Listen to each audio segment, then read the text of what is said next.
And with us now, we have Sarah McLean. She's going to be talking about happiness, and we want to thank KFNN Radio for their KFNN Money Minute. We want to thank them for being part of the show. We hope that that really hits the mark, because we're very curious right now how to handle our money and what to do. Yeah, no one's immune to the economic situation we're in, and certainly the Money Minute helps. And I'd like to be happy. I wonder if about that? I would like to be happy about anything. How do I do that, Tanya? Sarah, she's got the answer. What is happiness? That's the question. But that question is as probably old as civilization itself. Exactly. Although recently it's becoming more studied. I mean, over the last 20 years, people are saying, well, what is happiness subjectively? And they're finding that when people ask the question, am I happy? Generally speaking, they're probably not. Yeah. But the people who are happy generally don't ask the question. And how do you define happiness? Because isn't it individual? It can be. It's subjective. So it is based on how do you wake up with sort of a light feeling or a heavy feeling? Do you have to go to work and you're dreading it? You know, are you dreading being with your family? What is the constant state of being in your awareness? And happiness is actually a state of contentment, a state of being that's accompanied by emotions such as joy or bliss. But it's really sort of a state of being. So you don't have to be smiling all the time to be happy. Right. It's more of a content feeling.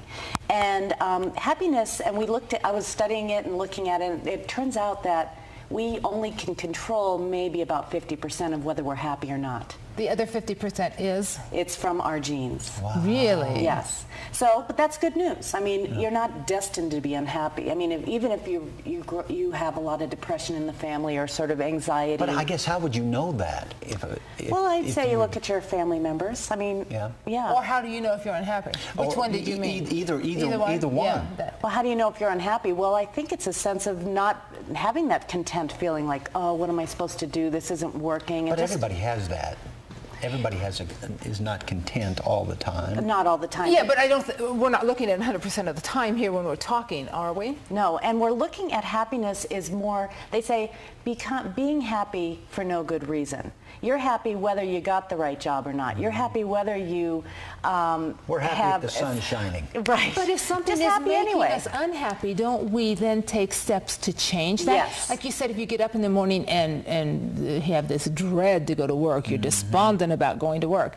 Now, that is telling you something. Exactly. And that is the part we have control over. So 50%, they did a study over it with identical twins. They say 50% of your happiness is based on your genes. 10 to 15% is based on things like socioeconomic status and marital status and comfort levels and health. So about 10 to 15%. But the other 35 to 40% is based on things that we can control, things that we can really make steps to create happiness. What? Well, there's a lot of, thanks for asking. How about meditation for one? You know, it's really about how to control and affect the brain chemistry. You know, there's certain parts of our brain that they're studying now at University of Wisconsin that control the actual endocrine system. It controls endorphins and serotonin. Because chocolate releases that. Yeah, that's one. Eat chocolate. It's on the list. Melatonin, actually, which is right here in the pineal gland, which creates contentment. It was called in ancient times the seat of the soul, responsible for happiness and contentment. Exactly.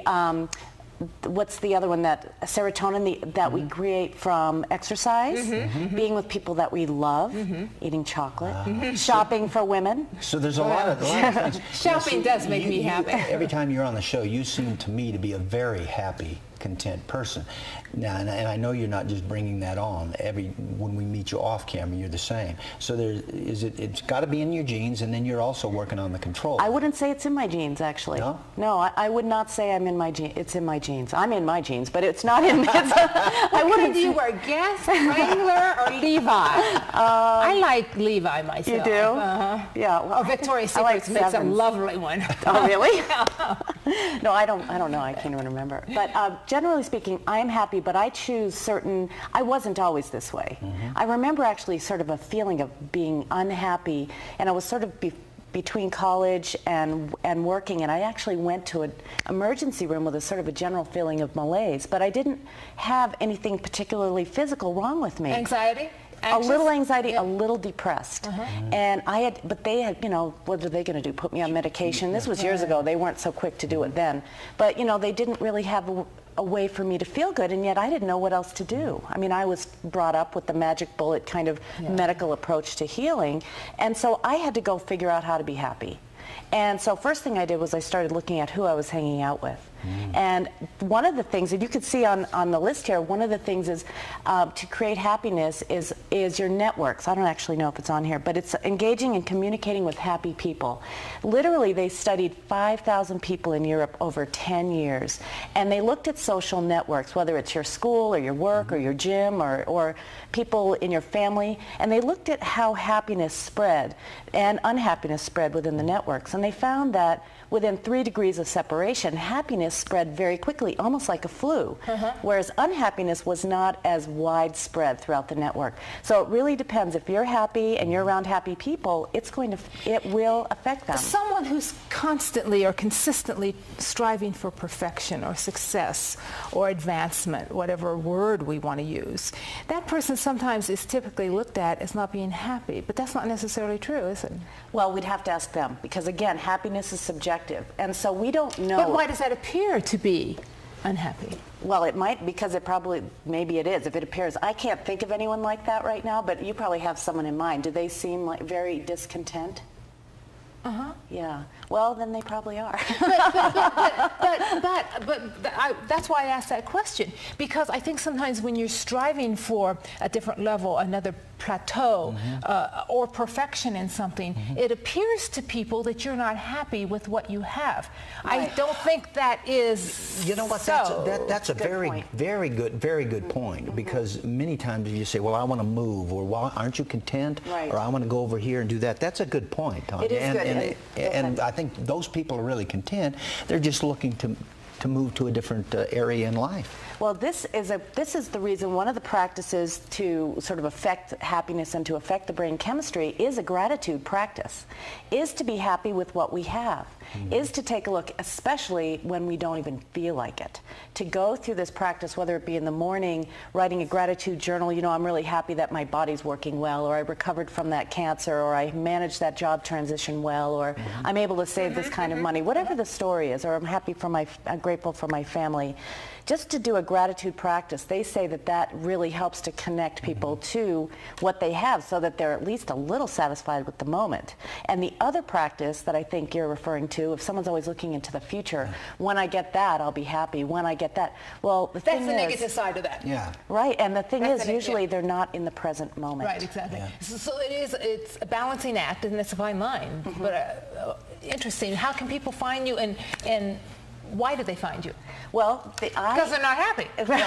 Or they're going through a transition and they don't feel like they have the tools for it. I teach meditation, I teach present moment awareness through workshops and retreats. I have a CD, which I think you have right there, and there's actually a gratitude meditation on there. Excellent. Yeah, and so I'd love for anyone to visit my website at sedonameditation.com. I do teach sometimes here in Prescott. I teach in Sedona, I teach down in the valley.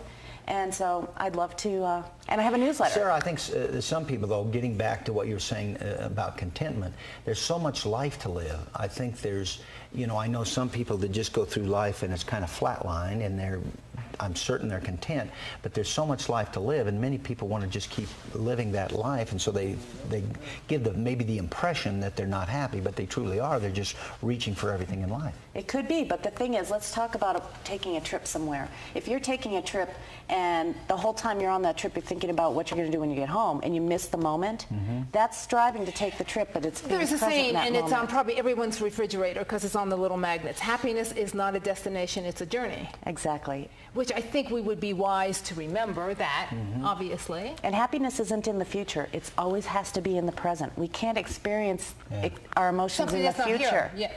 Here is where we experience happiness. So what in this moment do we need to do to be happy? I'm pretty happy right now. I'm happy to be here. Lou, you don't have any better sense than to be happy. Melvin, so right. That is a joke. But meditation is a key to this. It helps to reduce a lot of stress, and stress is responsible for so many things. And sometimes you ask me about good stress, and I did some research on that for you, but we'll talk about that another time. But stress can create all kinds of problems that get in the way of happiness. Thank you, Sarah, very much. Sarah, always a pleasure. Always. Safe Nice to be trip here. back to Thank you. Sedona. Thank you. When we come back, Tim the trainer is here. He will be taking your phone calls. He's going to talk about tips and hints, building a relationship with your cat, dog, guinea pig, horse, Hedgehog. anything. Back after this. Us.